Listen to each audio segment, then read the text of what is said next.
Yeah, what's up? What's your opinion on snow day with side? For today. I mean, we should have it today. Should it have been? We might as well call the whole week. I don't. Okay,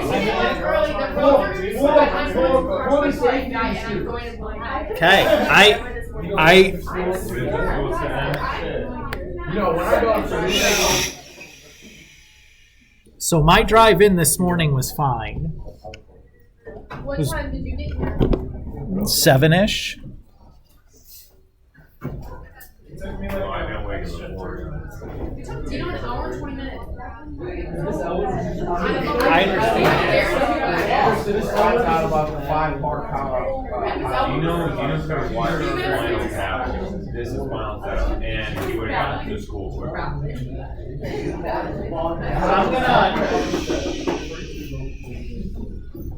So things coming up, agenda for today and Friday. So remember Friday's the related rates little test guy.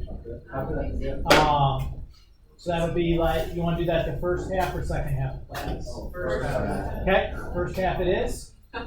You remember the format? Yeah, 30, 5 multiple choice, or 10 points total. 3 free response-ish, pick 2, worth 10 points. Yes, correct. Serious. Yeah. Yeah. Could you do some of like the third one to get some points? Or no? No. No. It's just pick your best 2. Okay. You can try the third one and then be like, I don't like the way this is going, never mind. Okay. Right? Like that's fine. And again, we're the multiple choice questions are most similar to Number 1. sets 1 and 2. The free response are most similar to 3 and 4. Will the situations be familiar? Yeah.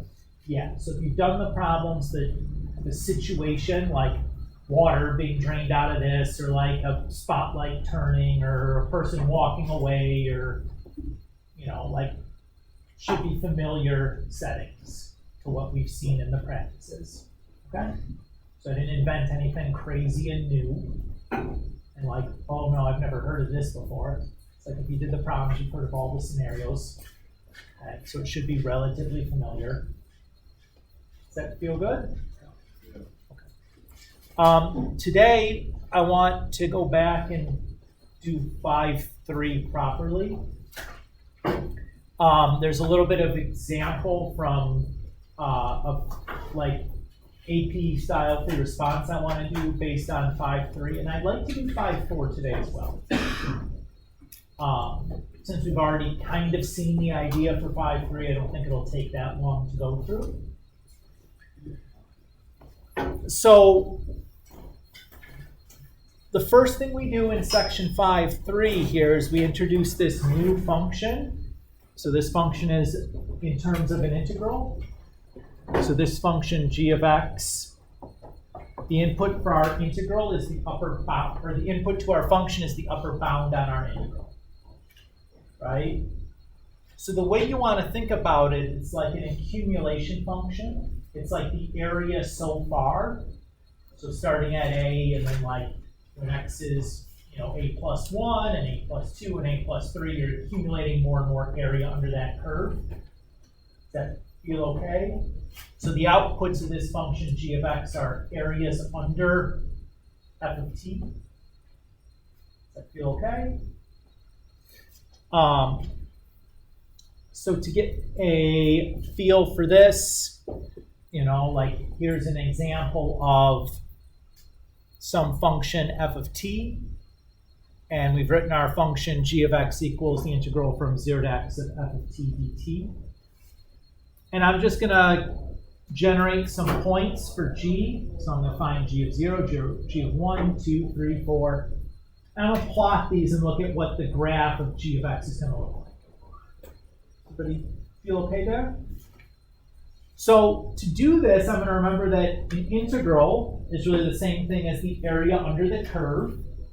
So when possible, since I'm not given a description of the function for g, I'm going to be using geometry primarily to approximate or to find exactly the areas under the curve? Good with that plan? So g of 0 is the integral from 0 to 0 of f of t dt, and obviously we know that's 0 because that's the area under a single point, and a point has no width, so that area is 0.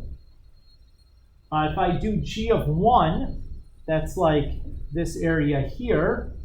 Well, that's just the area of a triangle, right?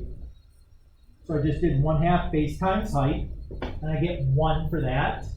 So g of 1 is 1. If I do g of 2, now all of a sudden it's like this area. So it's my area for g of 1 plus this other rectangle. Everybody's okay with that? And rectangle is just base times height. So that's 2, and then plus the triangle was 3. Everybody feel good? Now if I go ahead and I extend this to g of 3, now it's this part. Notice this second piece here isn't a geometric shape because the line is curved, right?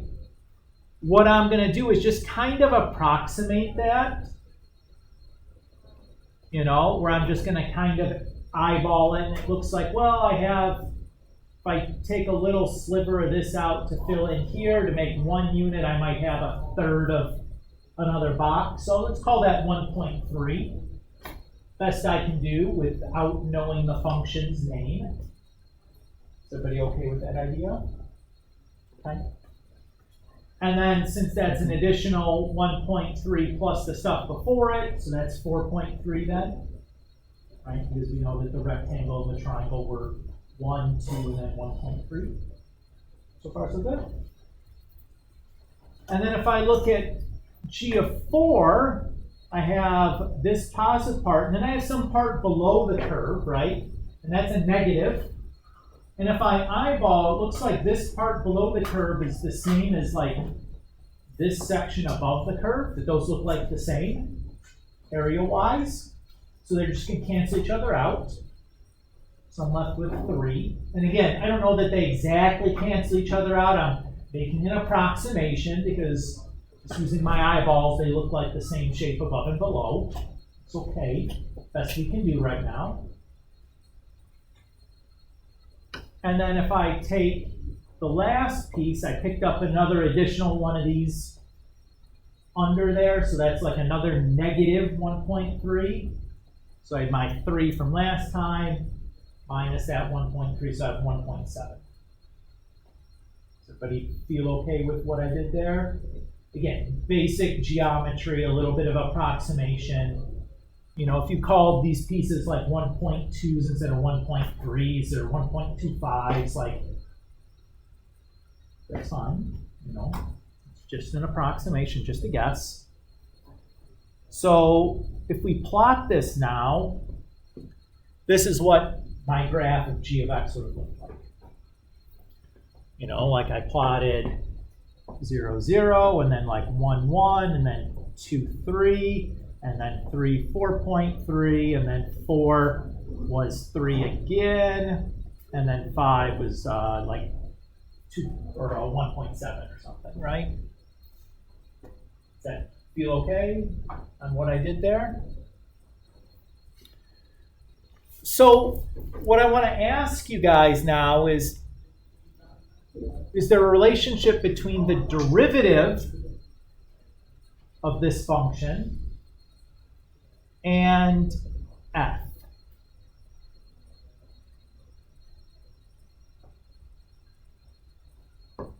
So if I look from here to here, what can I say about the derivative of g? Positive. And if I look here, the derivative is negative. If I go back and look at f, where is f positive? Where is f negative? At least that part seems like it's matching up, right? You guys see it? Yeah. Okay. Well, if I go ahead and I do this now abstractly, do it formally, I look at like the difference quotient here, what works out is that the derivative of g is just f of x. And I'm not going to walk through the actual doing the difference quotient there and justifying all of that. Just going to say this. Because we kind of looked at the graphs and looked, okay, that seems like they're matching up, and indeed, it is exactly what's happening. So, formally, what are we saying, or informally, what are we saying here?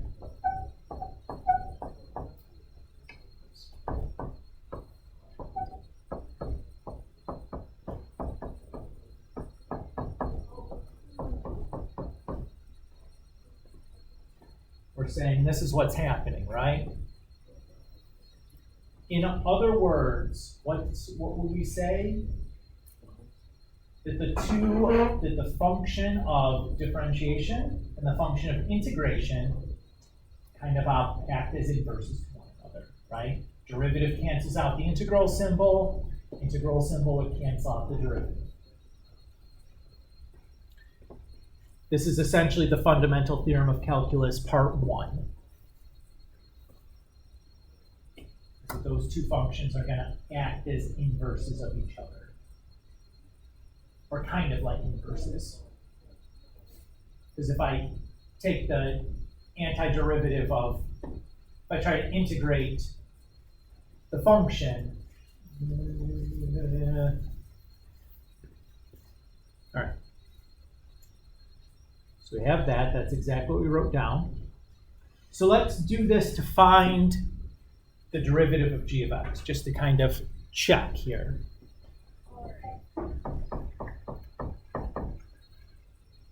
So g of x is the integral from 0 to x of the square root of 1 plus t squared dt. Okay, what am I going to get if I take the derivative of that integral?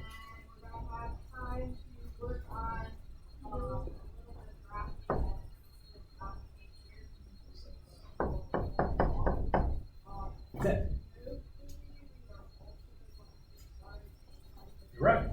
What's happened? The derivative canceled out the integral, and the variable is now in terms of x instead of the dummy variables, right? Is that okay? All right. What about the next example?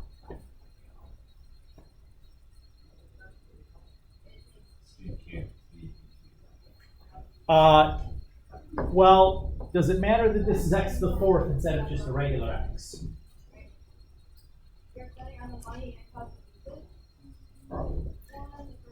Yeah, so if I think of g of x as this, right? That's our standard accumulation function. Then g of x to the 4th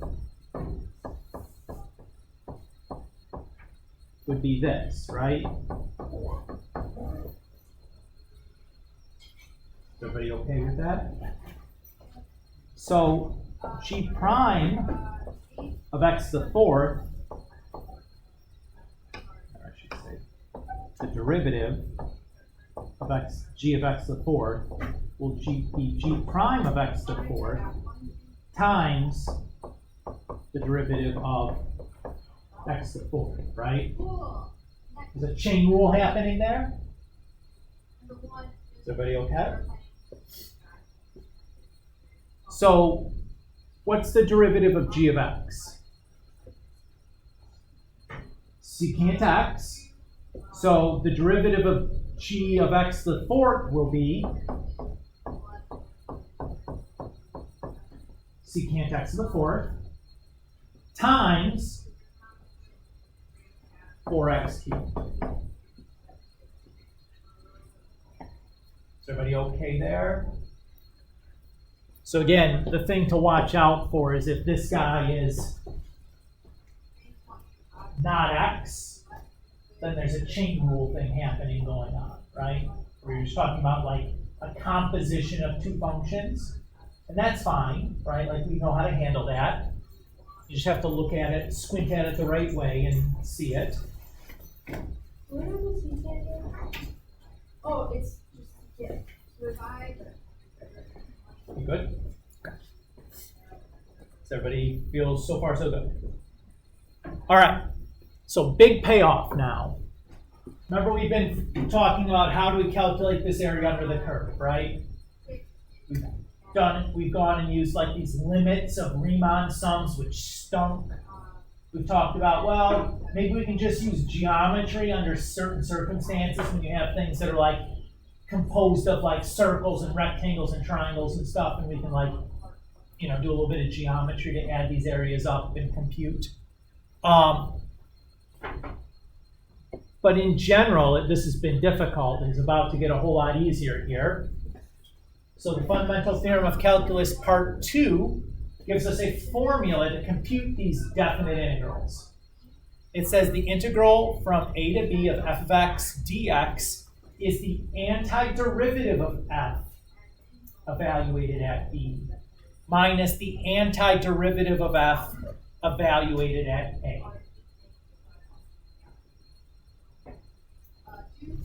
Now remember, we've played around with this antiderivative process. That's pretty easy, especially in comparison of like taking limits of Riemann sums, right? So this guy is, you'll use all the time from here on out. This is your big boy, like your workhorse. He does a lot of heavy lifting for us. And it'll allow us to compute things like the integral from 1 to 3 of e to the x dx rather easily. So to do this, what I want to do first is take the derivative or the antiderivative of e to the x. What's the antiderivative of e to the x? E to the x. And I'm evaluating that from 1 to 3. So I'm going to have e to the third minus e to the first. At that point, it's calculator time and we're done. Look at how shockingly simple that was compared to taking the limit of Riemann sums.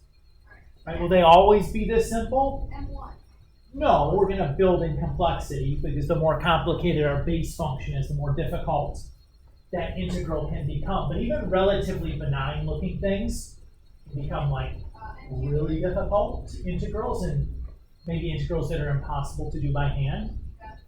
But we'll focus mainly on the stuff that's pretty doable. So if I want the area under the parabola y equals x squared from 0 to 1,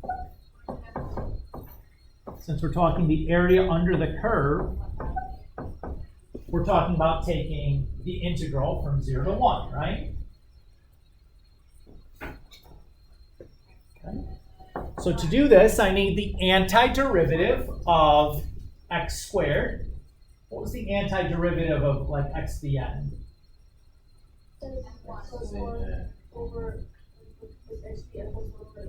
Perfect. So in this case, it would be x to the, yeah.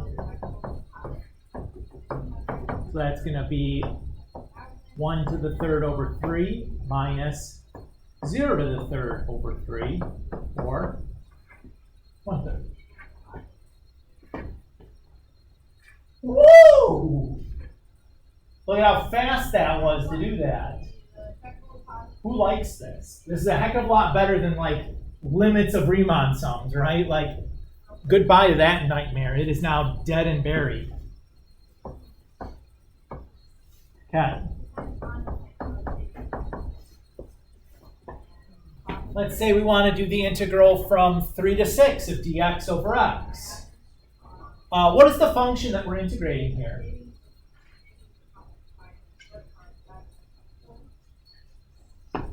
Not 1, not x.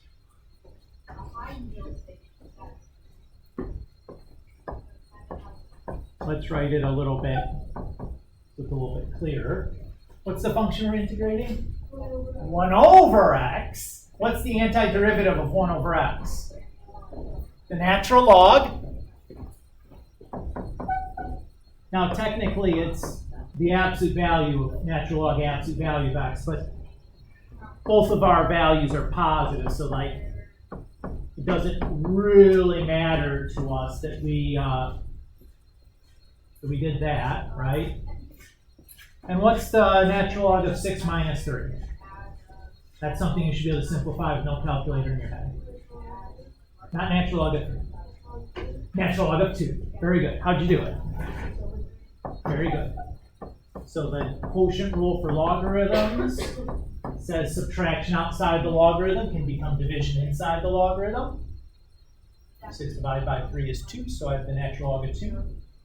Or some decimal, right, depending on the presentation of the problem, right? Whether you're given a calculator or not. Okay. Find the area under the cosine curve from 0 to b, where b is between 0 and 2 pi, or pi over 2. So here, b is ranging in value, right? So what we're really looking at is like a function, right? We want like some g of x.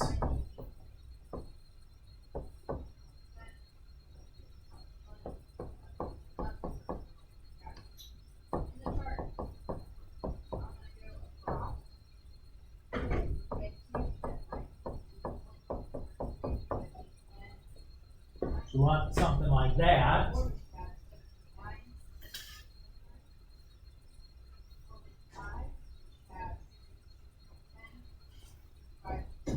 So rather than compute this,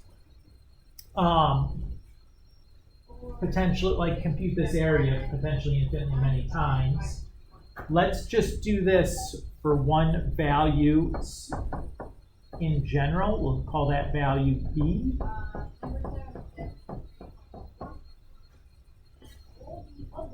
So what is the antiderivative of cosine?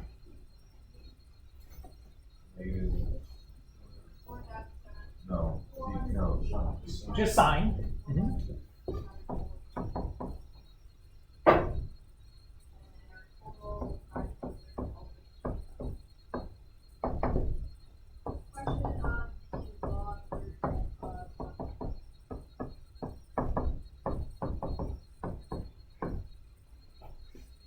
Yes, sir.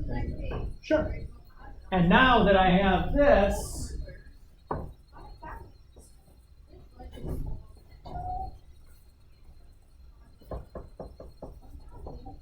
there's my graph, right? So that's the graph of the areas. So sine B is really just sine down too.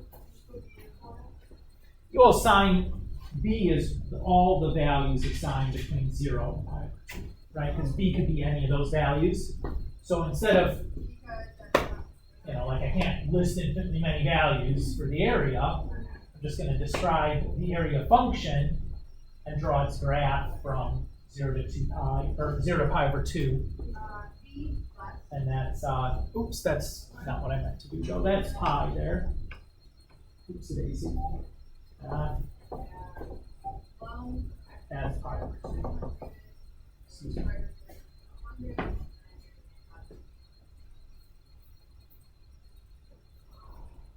What do you guys think on this? So making life much simpler now, right? We did all that hard work to get to this that makes life simpler.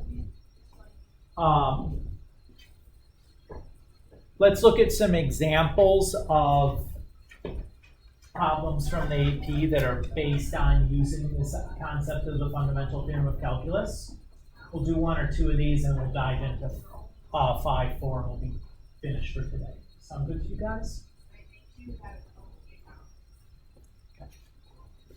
So it says the graph of the function f shown above consists of 2 line segments Let g be the function given by g of x equals the integral from 0 to x of f of t dt. Find the value, or find g of -1, g prime of -1, and g double prime of -1. Okay.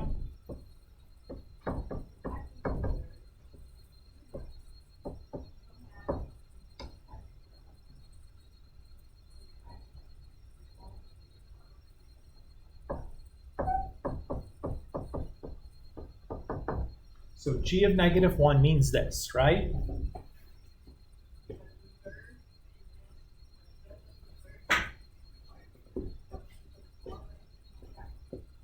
And notice that my bounds are kind of in the opposite order of what I'd expect.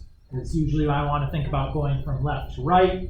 Here we're going from right to left.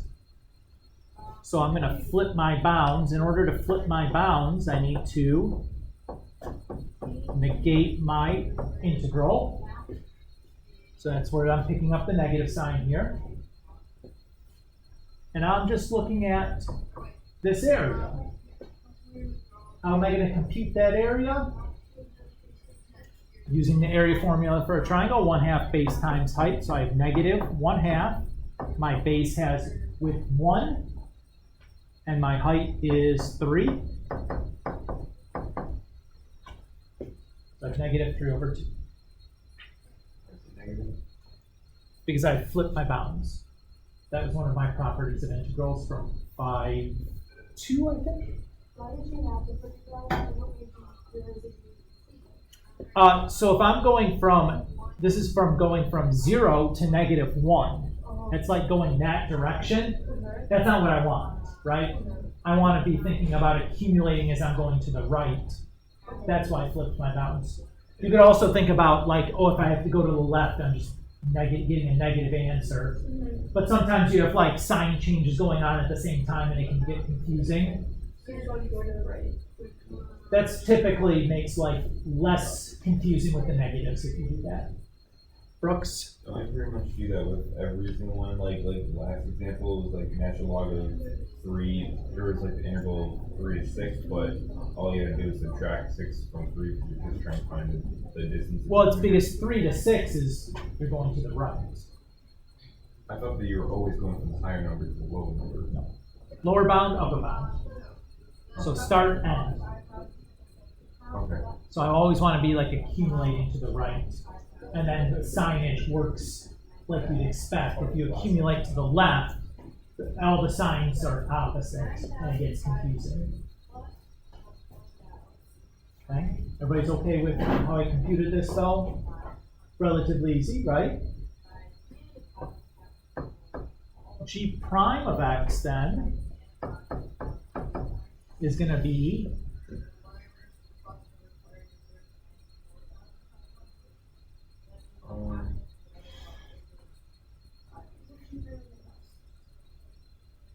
is equal to f of x. Very good. That's the fundamental theorem of calculus part 1, where integrals and derivatives cancel each other out. So if I want then g prime of -1, that should just be f of -1, which is 0. Everybody feel good there?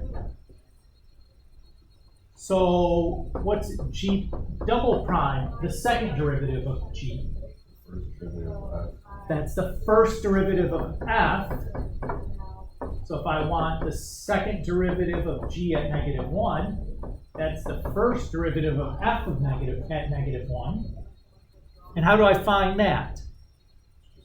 Just slope, right? Because it's a straight line. So I'm going to take 3 comma 0 comma 3 down to -1 comma 0.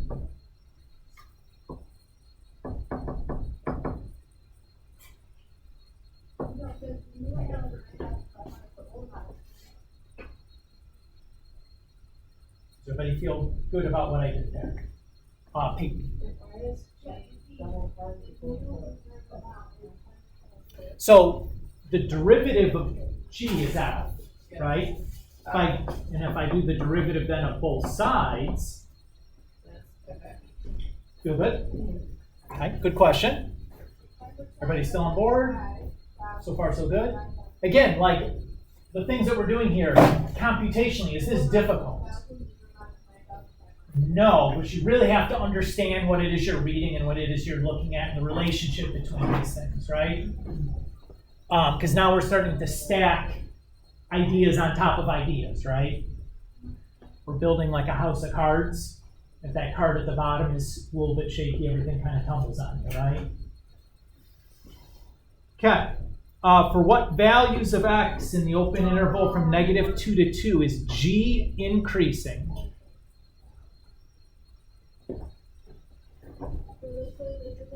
So g increasing means that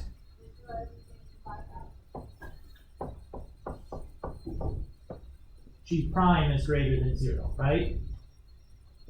And g prime is the same thing as f of x, right? Where is f of x greater than 0?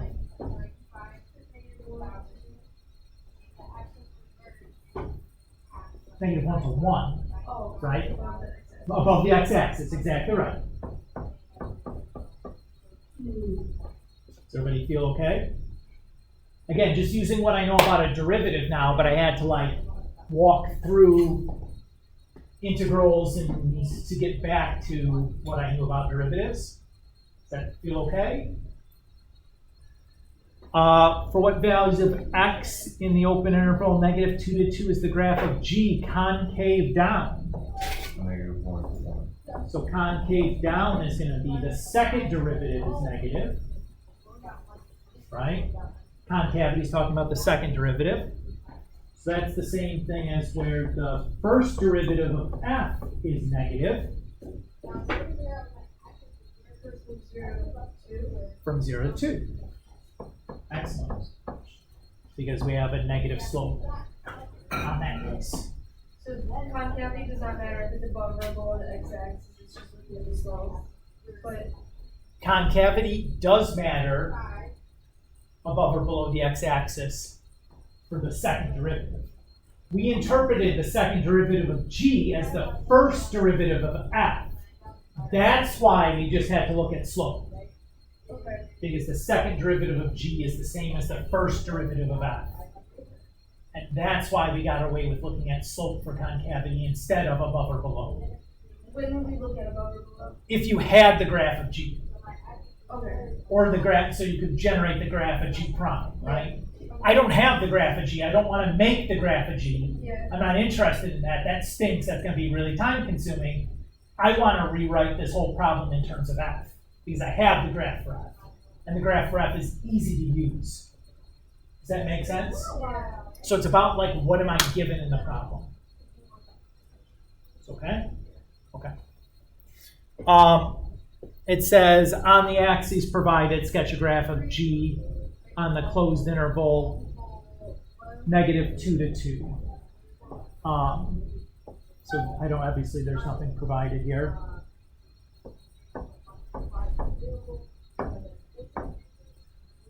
So I am increasing from -1 to 1. That means that we are decreasing then from -2 to -1 and then 1 to 2, right? And we're concave down from 0 to 2, which means we're concave up. Everybody's okay with that? So we switch concavity at 2.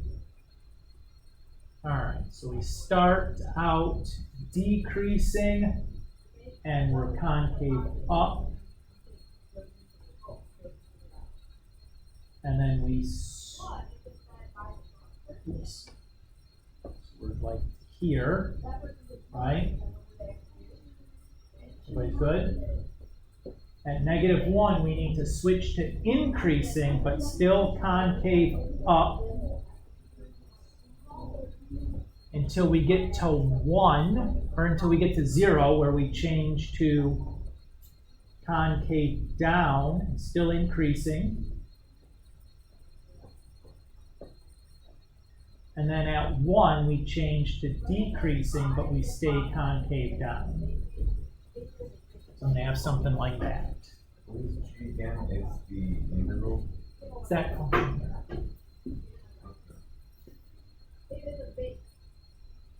Oh, so it's like if you, if you took the derivative of the new one we just made, you did that. Yes. Yeah. So if I took the derivative of this, I should generate that graph. Does that feel okay on what we did?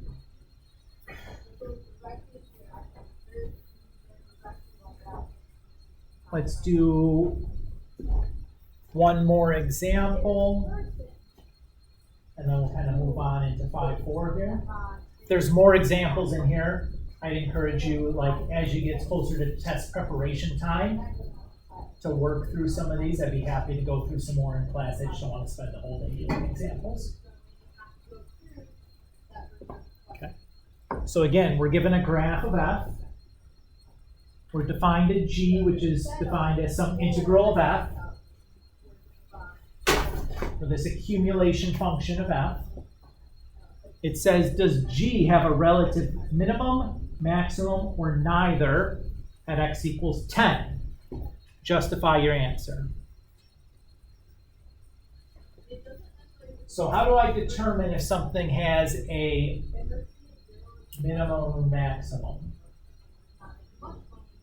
Its derivative is 0. Perfect. So I need to check, is the derivative of g of x 0? Everybody's okay with that? The derivative of g of x is the same as f of x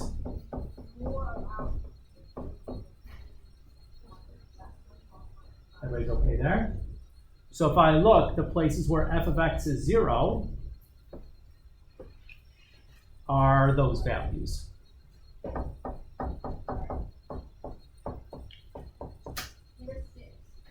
So there's a potential max or min, correct?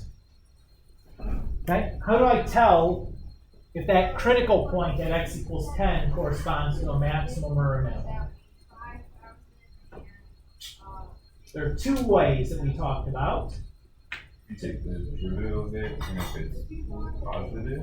So we can do a first or second derivative test. You're talking about doing a second derivative test. That would be fine. Or you could do a first derivative test. That would also be fine. Okay?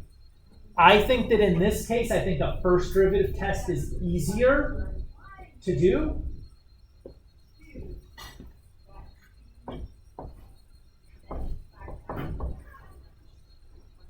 You find the antiderivative of that graph, right? So I'm just going to pick 2 test values. And then I want to check g of 9, which is the same thing as f of 9, which is negative. And then g prime of 11, which is the same as f of 11, which also is negative. So what have we noticed here?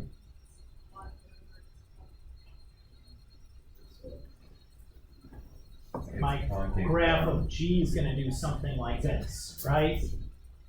It's decreasing, levels out, and then becomes decreasing again. Is that a minimum or maximum? Neither. That's an either. And my justification would be like, found that 10 is a critical point, and then to check whether it's a max or min or neither, I did a first derivative test, right?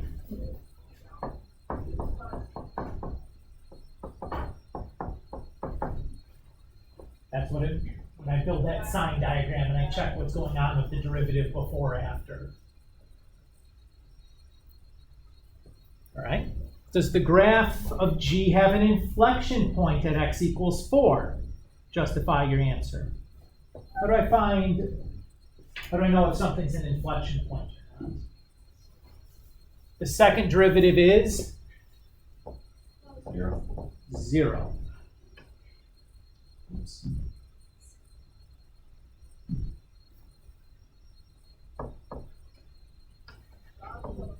So I want to check this, right? Everybody feel good? Okay. I can't hear a question. So the second derivative of g is the same as the first derivative of f. How did I know it's So if I go back and I look,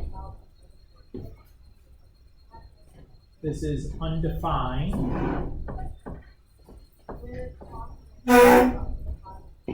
How do I know that the derivative of f is undefined at 4?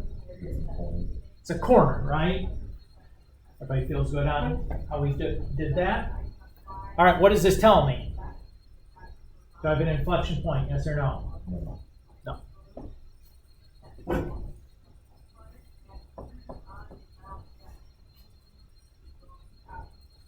Oh, wait a minute.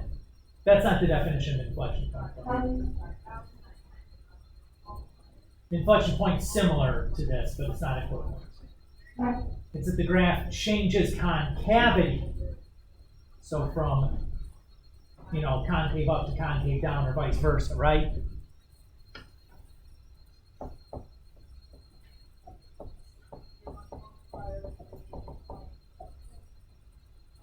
So to do that,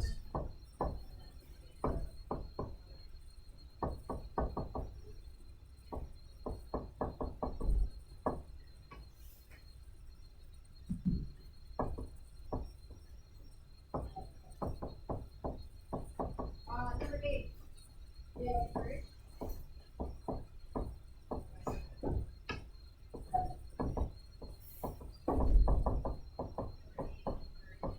okay, so if I check that, f prime of 3 is positive, it's increasing, right? That's the same thing as g double prime of 3. And f prime of 5 is same thing as g double prime of 5, which is decreasing. How do you know G double prime is decreasing? No, g double prime is the same as f prime of 5, Oh. which is f prime of 5 is decreasing. So again, it's like having to step through Yeah. till we can get to using the graph, right? And because they're both decreasing, you now know the concavity of G double prime, Right. which would be concave down to the negative. Yeah, because it's a continuous function. There's no change in concavity on these straight line sections. Okay. Does that make sense? Okay. Find the absolute minimum value and absolute maximum value of chi on the closed interval from -4 to 12. Justify your answer.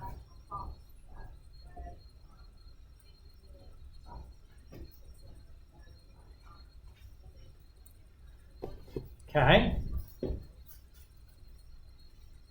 So start by wanting to find these values, right? Number 10 is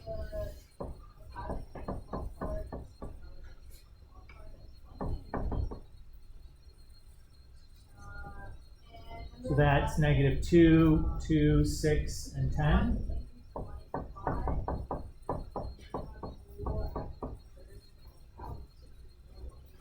So far, so good. Also need to check the endpoints, though.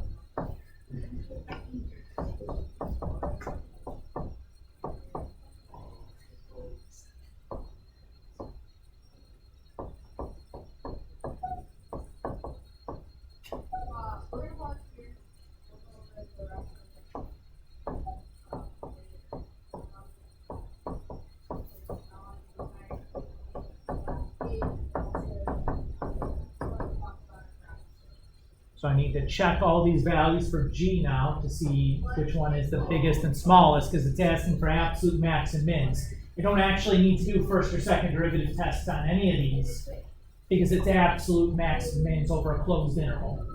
So I don't have to check. All I need to do is find their values. Is everybody okay with that?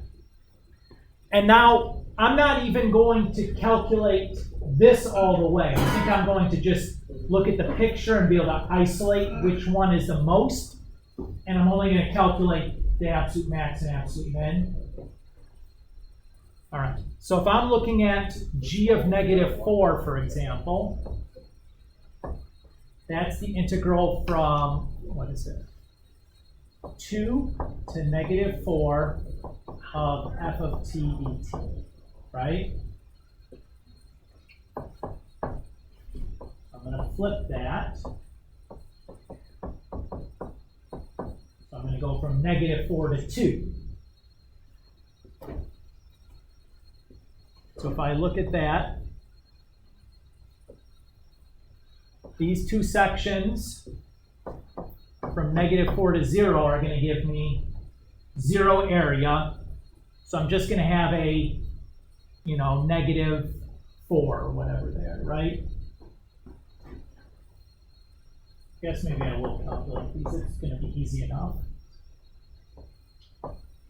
So this one, same idea.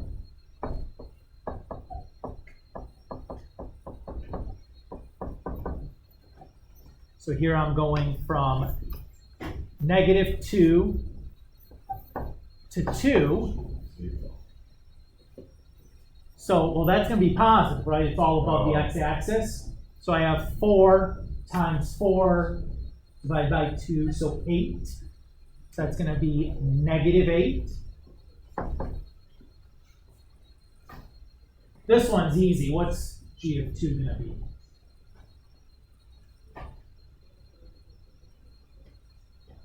Oh, 0. 0, because we're going to integral from 2 to 2. Everybody's okay there?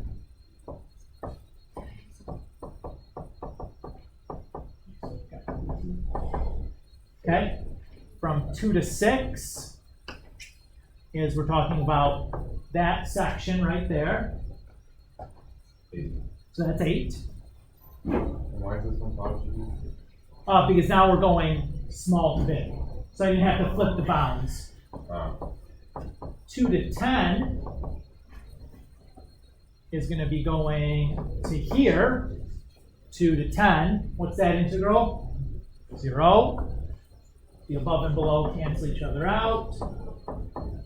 And 2 to 12 is going to be those two canceling each other out, plus this other guy.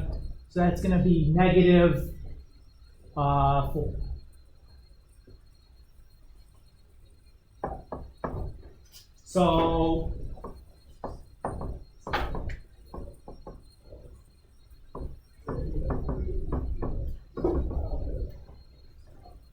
So those are my absolute max and my absolute mins. Does that feel okay on what we did there? Okay. And if I want, for all the intervals where g of x is negative, I think I have enough information here to kind of piece that together, right? Okay. So I'm not going to bother with that section. So everybody feel reasonably okay after doing some examples of like how to use this accumulation function to do stuff, and this relationship between the graph that you're integrating and the accumulation function, this first or fundamental theorem of calculus part 1 idea.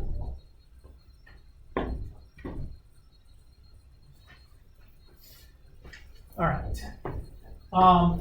Let's do section 5.4 then. That'll be it for today. So here we're going to introduce the concept of an indefinite integral. So we have our definite integral, which is just a number, right? If I want the area from like A to B, that's going to be a number like 7 or 10 or 15 or e cubed minus e or whatever, but it's just a number, right? because it's the antiderivative evaluated at B minus the antiderivative evaluated at A. That's the fundamental theorem of calculus part 2. What I'm going to propose, or what we're going to calculate now, is we're going to start calculating an indefinite integral, which is the process, bless you, of actually recovering the original function from our derivative, right? And the idea here is that if I take the integral with no bounds, notice there's no a and b here, of f of x dx, that's just saying I want the general antiderivative. So that's all we're doing here. Is that okay? If you want to take note on the back side. So for example, if I do the integral or the indefinite integral of x squared dx, I get x cubed over 3 plus c. And if I take the derivative of x cubed over 3 plus c, I get the x squared back, right? So again, this indefinite integral is just the general antiderivative, which we've already done. At least the most basic version of this, right? Okay, so again, me giving you back your table of indefinite integrals. These are just the antiderivative rules, or the derivative rules run in reverse. I blacked out the hyperbolic stuff that was down there at the bottom because we don't do hyperbolics in this class.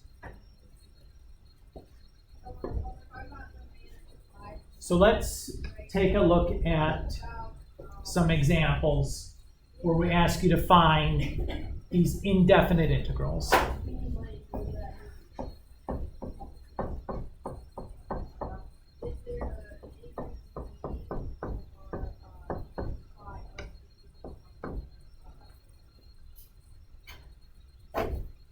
So I would begin by doing my basic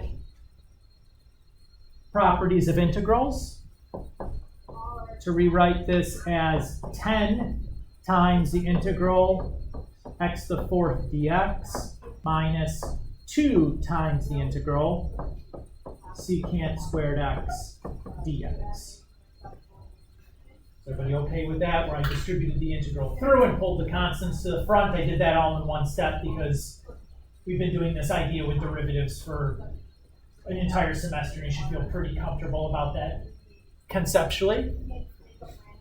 Now I can attack each one of these two antiderivatives separately. So the antiderivative of x to the 4th is x to the 5th over 5, and then minus the antiderivative of secant squared, tan x, and the whole thing gets a plus c at the end. And now I can do a little reducing. So 2x to the 5th minus 2 tan x plus c. And I'm done. So an indefinite integral is just the same as an antiderivative? Yes. Yes, the general antiderivative, yes.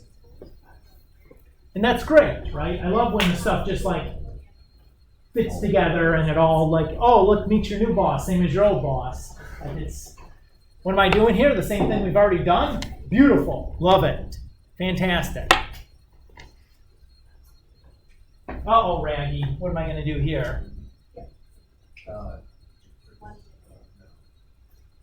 Do we know how to do the antiderivative of a quotient?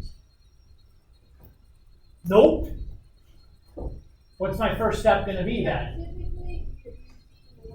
I don't want this to be a quotient.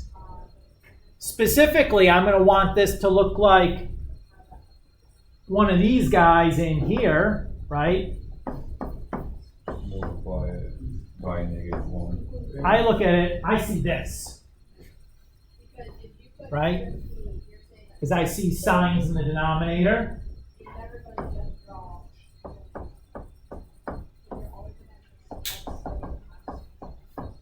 So I'm going to think about this as like cosine theta over sine theta times 1 over sine theta. So I have cotangent theta times cosecant theta.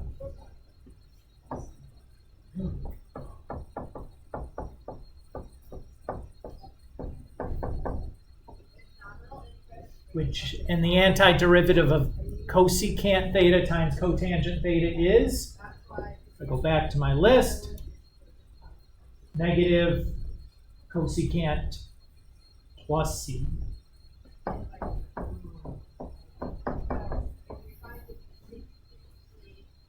Remember, the cos are the one that get the negative signs, right? Cosine, cotangent, cosecant, those are the ones with the negatives. Sine, secant, tangent are all the positive ones. That helps sometimes, right? All right. Notice here, this is a definite integral. These has bounds. Am I going to attack this any differently, though? No. Not really, right?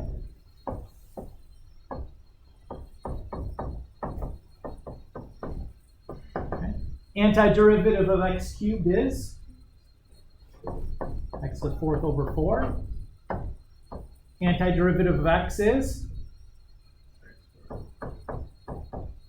and then instead of the plus c, I'm just going to evaluate this from 0 to 3.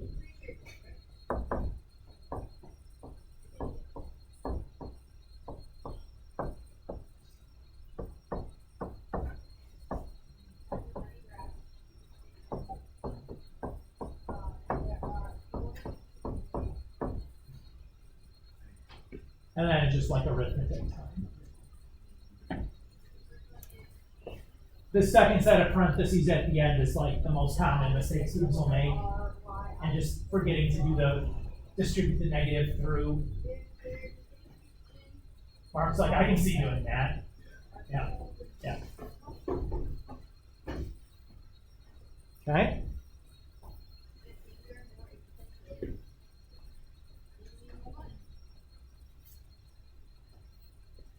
Okay, what am I going to do here with this guy?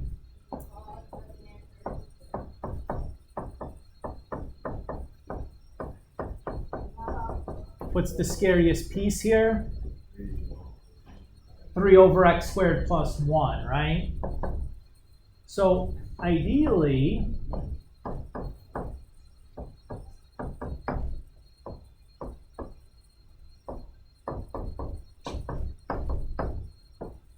we're going to think about it like this,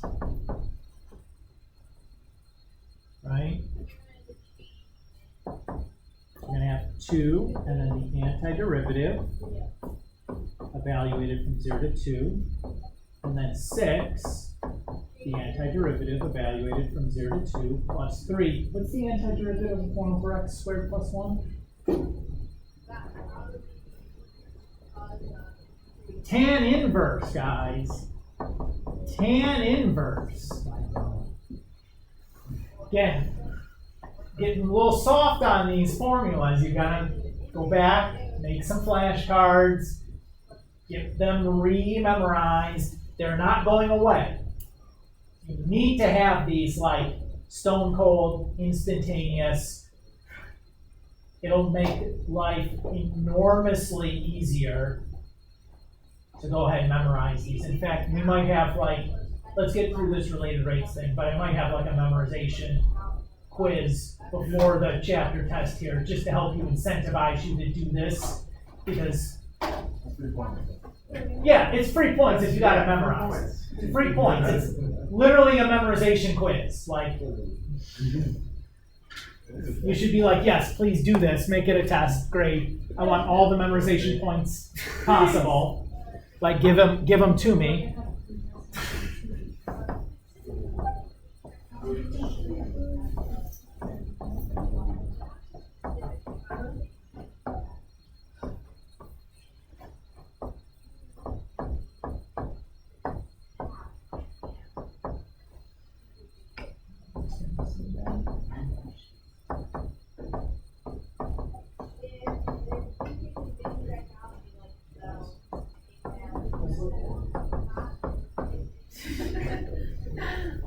So like, then it's arithmetic time from there, right?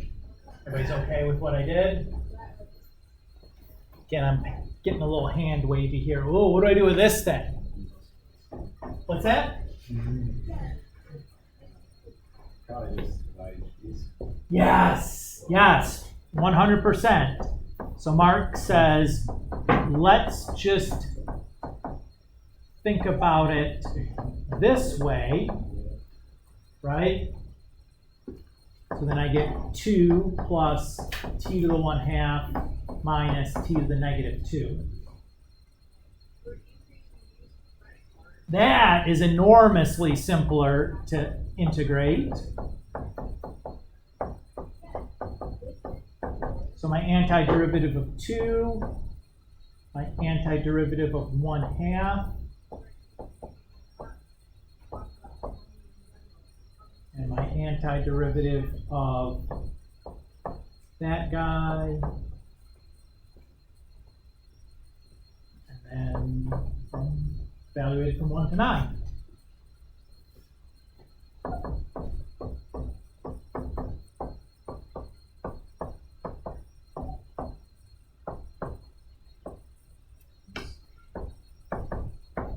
And then minus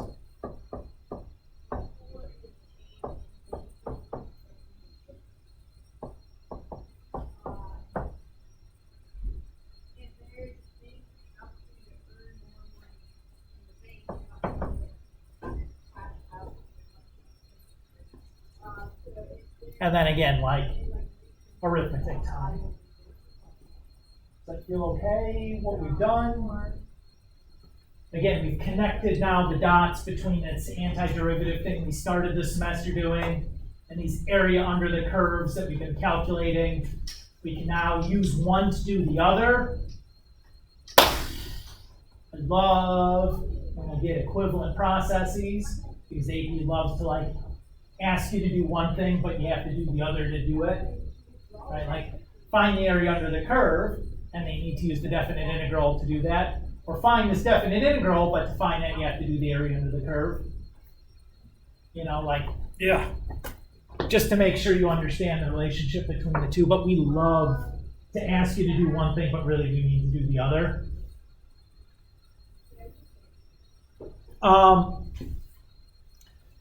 So some application. So this net change theorem says that if I integrate over a rate, I get like an accumulation. So like if I integrate velocity, I'm going to get a net change in position, right? Because the integral or the antiderivative of velocity is position. If I evaluate this at position 2 minus position 1, what I have is the net change in position over some time period, time 1 to time 2, right? So we'll look at like doing physics problems in general using an integral later on this semester. That'll be like a little bit of work and all these other like things where we're like accumulating stuff. But this concept of the integral as like an accumulation function comes up over and over and over and over again. It's like a core concept for semester 2. But that's exactly what we're doing here. So particle moves along a line so that its velocity at time t is v of t, yada, yada, yada. Find the displacement.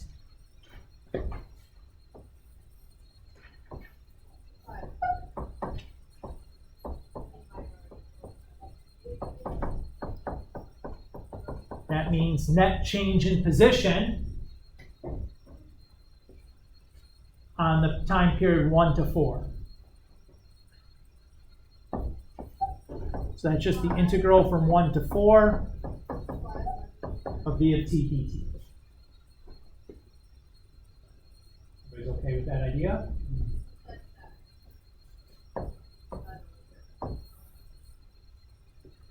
Distance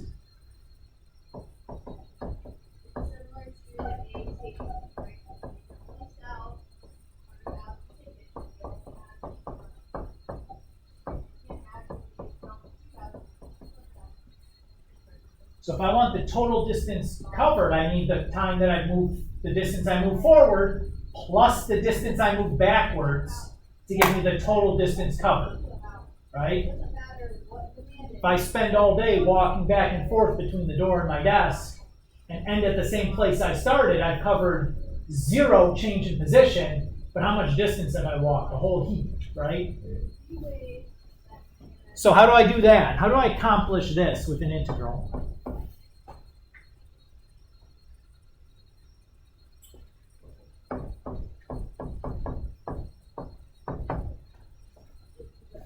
I take the absolute value of the rate. If the rate is now always a positive value, all that accumulated velocity is all in the same direction, right? Now, we don't have an antiderivative formula, unfortunately, to handle an absolute value, right? So what I'm going to do is I'm going to look at v of t, which is t squared minus t minus 6. I'm going to set that equal to 0, and I'm going to solve that.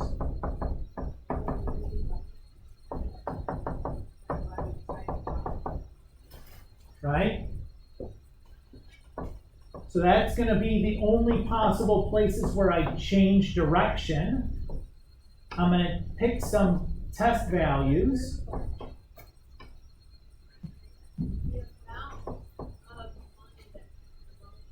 At -3, I have negative times negative, so that's positive. At 0, I have negative times positive. That section's negative. At 4, I have positive times positive. That section's positive. So I know at 3, I change from going negative to positive. The velocity changes from negative to positive. Brooks? So why didn't you take the antiderivative of it to find the net change? I'm going to. Okay. All I'm doing is figuring out how to handle the absolute value right now. Okay. So from 1 to 3, what is the velocity? It's negative, right? So the area under the velocity curve is going to be a negative value. So I'm going to negate it to make it positive. That's going to be like the same thing as the absolute value, right? And then from 3 to 4, that velocity is positive. So I don't have to do anything there. Now I've rewritten this, so I'm going to get the same value under the curve as the absolute value in a form where I can do the antiderivatives because I got rid of the absolute value notation on there. This is something you will for sure see on an AP exam. You'll be asked to integrate something that has an absolute value in it where you have to break it up into integrals that you can handle separately. Very standard type of question. And in fact, we see having to deal with absolute values later on in another application where we do this a bunch. You have to be careful. Does everybody feel okay? All right. My last example here says figure 4 shows the power consumption in the city of San Francisco for a day in September. Estimate the energy used in that day. So the graph is like your power per consumption. So what am I really looking at? If I'm looking at the total power that we've consumed, area under the curve. How am I going to calculate that? I'm going to add up boxes and make some estimations, right? Now there's so many boxes here, this is super tedious. I'm not going to do it by hand, but you guys can see like, you know, like I got that big old rectangle. You know, I got that rectangle. You know, I got like that rectangle. I got like that rectangle, and then I'm just gonna add up the little leftovers as fractionals. Like I'm just making an estimate whether it, you know, by probably 1/10 of a box, and just add them up and call that good enough. Does that feel okay with you guys? Um, How? this feels like a good stopping point to me. Graph. Next class, we're gonna do the related rates thing at the beginning, first 45 minutes. We have a hard clock on that, it's 45 minutes. So I think that's pretty fair, that's like 3 minutes per multiple choice question, then 15 per free response. Right, that's a big chunk of time to work on things. After that, now we would be taking the 5.3 and 5.4 homework quizzes. I'm not gonna ask you to do that the same day. I'm asking you to take the related rates test because I think I'm not a crazy person.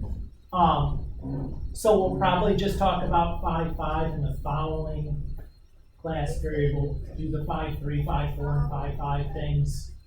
And then we're probably looking at getting ready for the chapter for this unit test. Because 5.5 is the last topic I want to do before that unit test. So everybody feel okay so that's probably happening next week, the unit test.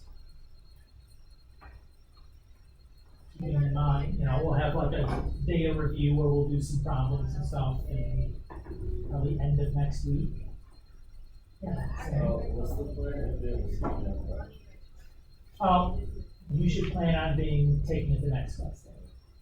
The related rates thing and everything else just gets shifted a class period. But that would be my plan. Because I probably wouldn't ask you to do anything at home other than, like do some prep work. I might ask you to do the 5.3 and 5.4 homework quizzes or something. If we have a snow day on Friday, that'd probably be all I would ask you to do, which I think is adequate, right?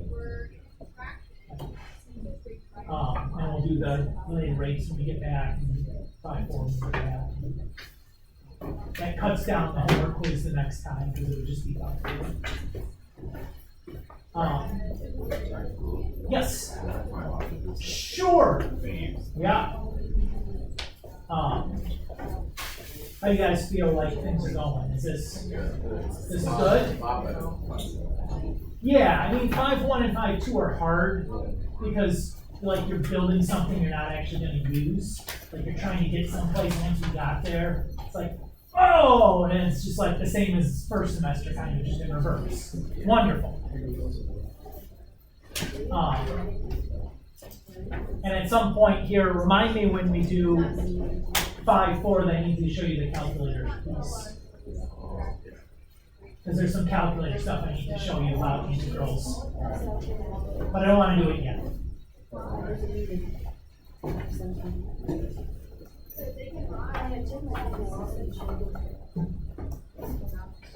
You guys gonna be ready for related rates? Yeah. Yeah. He's getting there. Just as an aside, when we start the next unit, we'll do kind of a similar thing, but with optimization. So I'll give you some optimization problems alongside to work on, and we'll have like a little optimization mini testing during unit 2 also.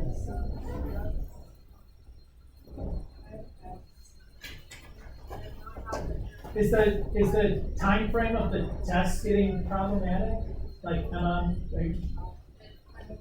okay. Let me know, because again, like I'm not married to specific dates on stuff. We can just continue doing new things and test after like you guys have passed a stormy point. So if like most of us are in a terrible biology class that's really hard also. I don't want that to like converge at the same time and you try to do both in the same day because that doesn't go well most of the time. Yeah. I just don't want to have to test on the same day for both of That's asking. This one,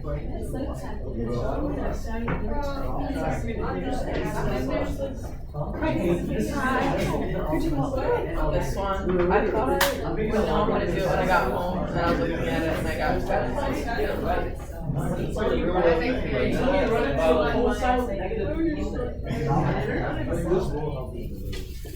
So,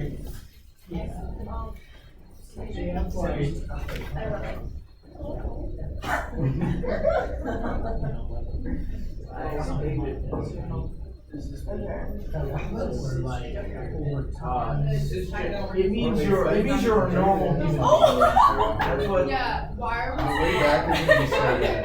I'm actually in a paragraph, probably by then. Yeah. Right. It's just the. That was scary. No, I was trying to like don't I had to look it up when I first did it. But it was actually going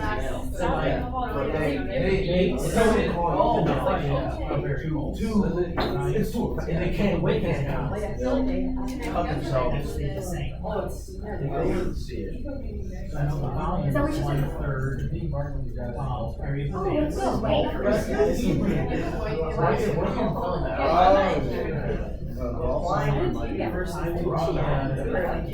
hate golf. I hate.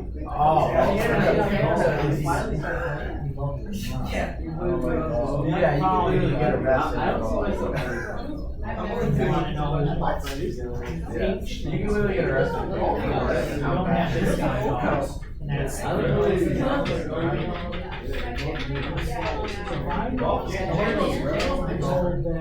It's illegal to country of citizenship, but I don't know. So this guy is 5. Brady's yellow.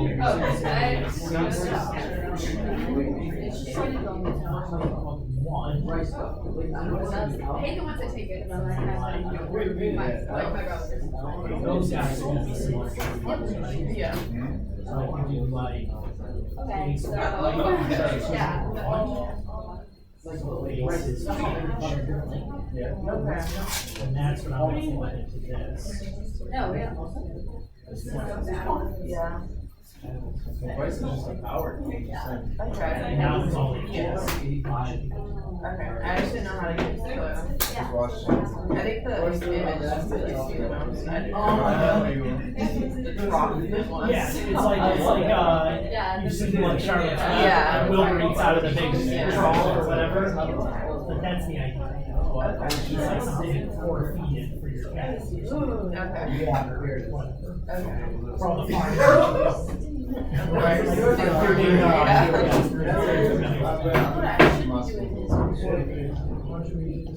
So this is the area for a triangle, like a prism. So it's area of the base. Times the oh, well,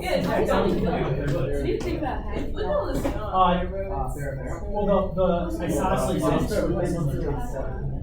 this is isosceles and like all that stuff. You know, you have the congruence there. So it's easier to see those.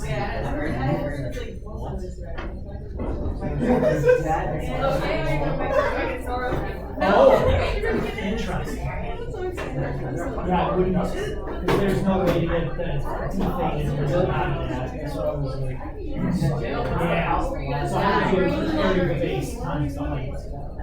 So that's your regular present formula.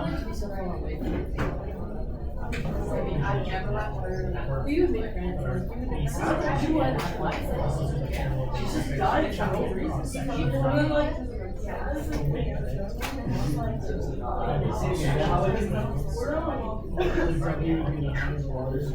The W is like the height of the prism.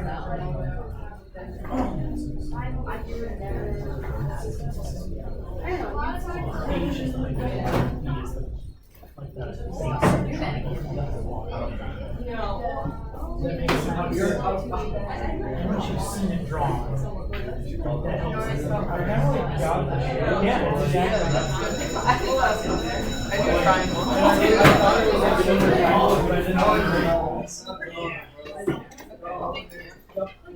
Sure. My computer's.